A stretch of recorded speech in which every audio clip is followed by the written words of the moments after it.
প্রিয় শিক্ষার্থীরা, আসসালামু আলাইকুম। শুভেচ্ছা সবাইকে।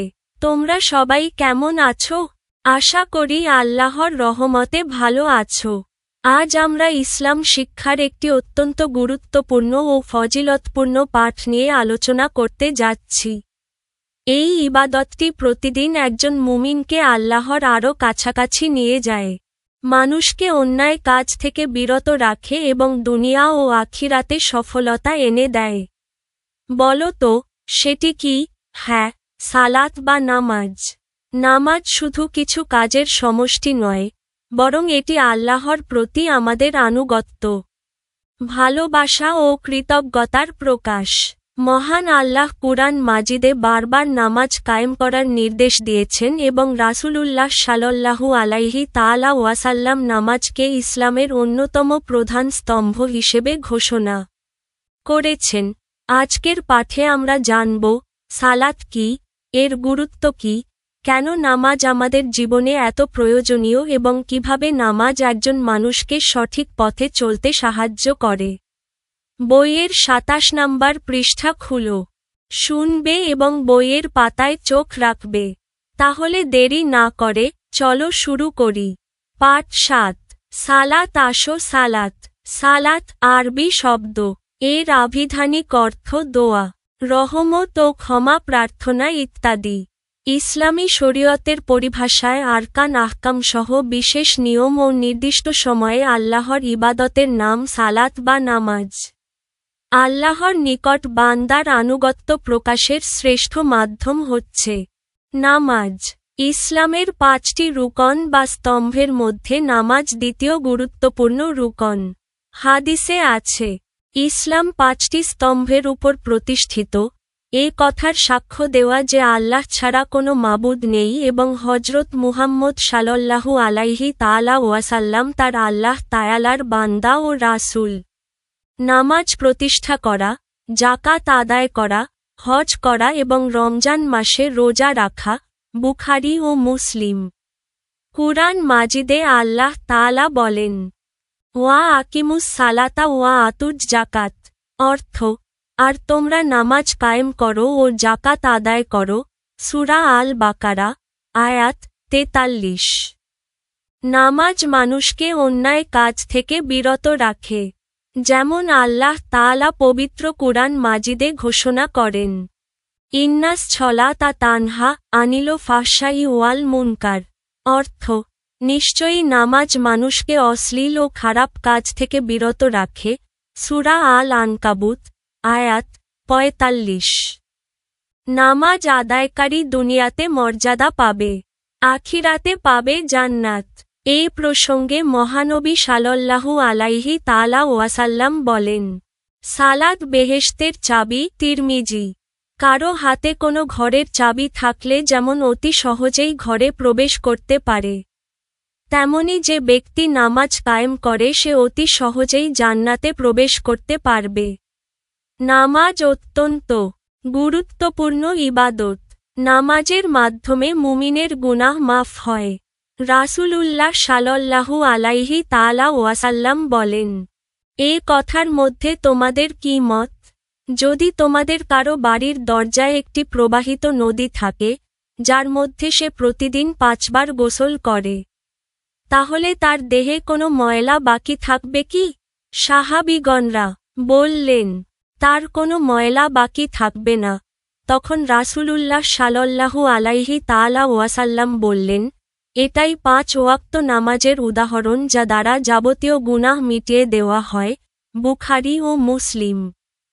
মহানবী সাল্লাল্লাহু আলাইহি তাআলা ওয়াসাল্লাম আরও বলেন, যে ব্যক্তি নামাজের হেফাজত করবে কিয়ামতের দিন তার জন্য নামাজ নূর, দলিল ও নাজাত হবে। আর যে ব্যক্তি নামাজের হেফাজত করবে না কিয়ামতের দিন তার জন্য নামাজ নূর, দলিল ও নাজাত হবে না। তার হাসর হবে কারুন, ফেরাউন, হামান ও উবাই ইবনে খলফের সঙ্গে। আহমাদ ও দারিমি। এছাড়াও নামাজের আরও কতিপয় গুরুত্ব রয়েছে যা সংক্ষিপ্ত আকারে বর্ণিত হল। ইসলামে ঈমানের পরই নামাজের স্থান। স্বেচ্ছায় নামাজ ত্যাগ করা কুফর। নামাজ দিন ইসলামের খুঁটিস্বরূপ। মৃত্যুকালে রাসূলুল্লাহ সাল্লাল্লাহু আলাইহি তাআলা ওয়াসাল্লামের সর্বশেষ উপদেশ ছিল নামাজ ও নারীজাতি সম্পর্কে। কাজ।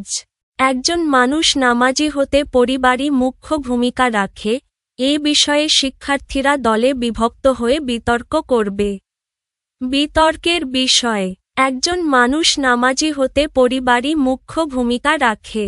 বিতর্কের উদ্দেশ্য। শিক্ষার্থীদের চিন্তাশক্তি ও যুক্তি উপস্থাপনের দক্ষতা বাড়ানো। পরিবার ও নামাজের সম্পর্ক বোঝানো। দলগত কাজ ও শালীন মতো প্রকাশে অভ্যস্ত করা। দল বিভাজন। শিক্ষার্থীদের দুইটি দলে ভাগ করা হবে। পক্ষ দল। সমর্থনে। বিষয়। পরিবারই একজন মানুষকে নামাজি করতে সবচেয়ে বড় ভূমিকা রাখে। বিপক্ষ দল। বিরোধিতা। বিষয়। পরিবার ছাড়াও অন্যান্য বিষয় একজন মানুষকে নামাজি হতে প্রভাবিত করে। পক্ষ দলের যুক্তি। সমর্থনে। শিক্ষার্থীরা এই পয়েন্টগুলো ব্যবহার করতে পারবে। শিশুর প্রথম শিক্ষা পরিবার থেকেই শুরু হয়। বাবা মা নিজেরা নামাজ পড়লে সন্তান তা অনুসরণ করে। পরিবারই নিয়মিত নামাজে অভ্যস্ত করে তোলে। ছোট বয়সে নামাজ শেখানোর হাদিস রয়েছে। পরিবার ছাড়া শিশুর চরিত্র গঠনের ভিত্তি দুর্বল হয়। উদাহরণ। যে পরিবারে ফজরের নামাজ একসাথে আদায় করা হয়, সেই পরিবারের সন্তান সহজেই নামাজি হয়ে ওঠে। বিপক্ষ দলের যুক্তি। বিরোধিতা। এই যুক্তিগুলো তুলে ধরা যেতে পারে।